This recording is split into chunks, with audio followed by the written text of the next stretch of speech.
போக்குவரத்து நெரிசல் அதிகம் இருக்கக்கூடிய இடத்துல பட்ட பகல்ல ஒருத்தர் வெட்டி படுகொலை செய்யப்பட்ட சம்பவம் பெரும் பரபரப்பை ஏற்படுத்தியிருக்கு.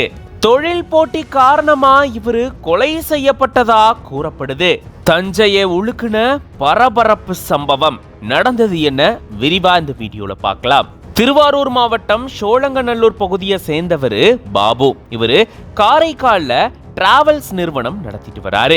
காரைக்கால் துறைமுகத்துல இருந்து சரக்கு ஏத்திட்டு வர்றதுக்காக லாரி உள்ளிட்ட வாகனங்களை இவரு வாடகைக்கு விட்டுட்டு வந்திருக்காரு. இந்த சூழல தான் பாபு தன்னுடைய மகனான பாலாவோட தஞ்சாவூர்ல ராஜாமணி நகர்ல தன்னுடைய நண்பர் வீட்டு கிரகப்பிரவேசத்துக்காக போயிருந்திருக்காரு. அதுக்காக இவரு தன்னுடைய கார்ல போயிட்டு இருக்கும் போதுதான் ஞானம் நகர் பகுதியில எதிர் திசையில ஒரு பொலிரோ வாகனம் வந்ததா கூறப்படுது.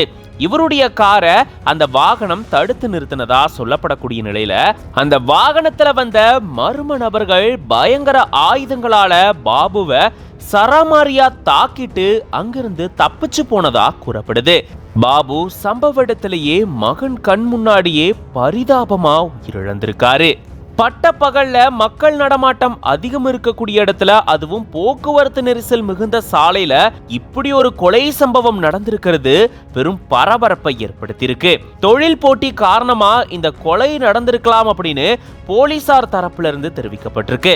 சம்பவ இடத்துக்கு மாவட்ட காவல் கண்காணிப்பாளர் ஆஷிஷ் ராவத் அவர்கள் விசாரணை நடத்தியிருந்திருக்காரு. காவல்துறையினர் இது தொடர்பான தீவிர விசாரணையில ஈடுபட்டு வராங்க.